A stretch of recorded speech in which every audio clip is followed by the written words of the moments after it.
And he drops this bomb with them. Now you have to understand, the people in Ephesians, they were worshiping Diana, Greek god. That's where they were. It was all about her, the temple, who she was and everything. Paul walks in and says, listen, in Acts chapter 19, verse 26, there should be no other gods but the one true God. You need to destroy everything.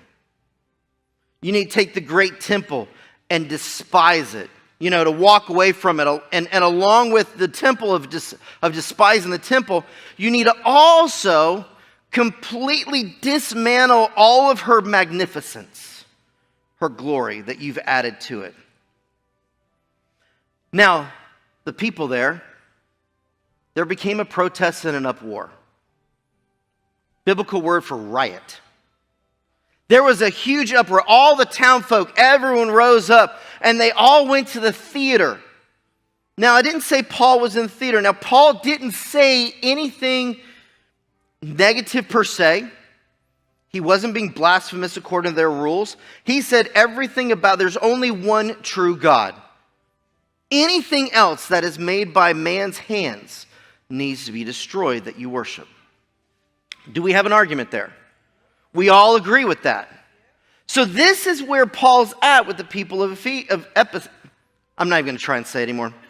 In Ephesians. And as this uproar happens, the entire town was filled with wrath, and they all flooded the theater. And they picked a blacksmith. You're like, is all this in Acts? It is. They picked one guy. Now, no one wanted to be the spokesperson. They found the blacksmith in the back of the room and shoved him forward to be the spokesperson against what Paul had said. There was this uproar. There was a riot.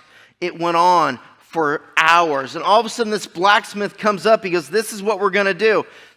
All this wrath and everything. He promoted a worship service for Diana, a lowercase God, that lasted 2 hours. I was like, wow, they recorded how long? And I sit back and I go, okay, well, we do that for God. Do we? We start getting a little weary in well-doing when our worship services get a little too long. When the service gets a little too long. They were worshiping a lowercase God for 2 hours. Paul's friends sit there and grabbed Paul and said, listen, we ain't going up there. I bet Paul was like, let's go to the theater. Knowing Paul, kind of like, I think Paul and Dad would be talking in heaven right now. He goes, dude, why didn't you go to the theater? Because my security team wouldn't let me. Yeah, Scott would have done the same thing. He'd have said, no, you don't need to do that. I think Paul would have been like, dude, we're going to theater. We're going to have this out. We're going to have this conversation. And they're like, no. And this crowd all of a sudden started chanting and started talking about they wanted to grab Paul and his friends, throw them in jail like the blasphemers and the robbers and the thieves, and have court. Paul's friends were like, Let's go hang out for a little bit. Let's go drink some tea. Whatever they do. I don't think it was coffee, even though it's Hebrews. I know, that was so bad.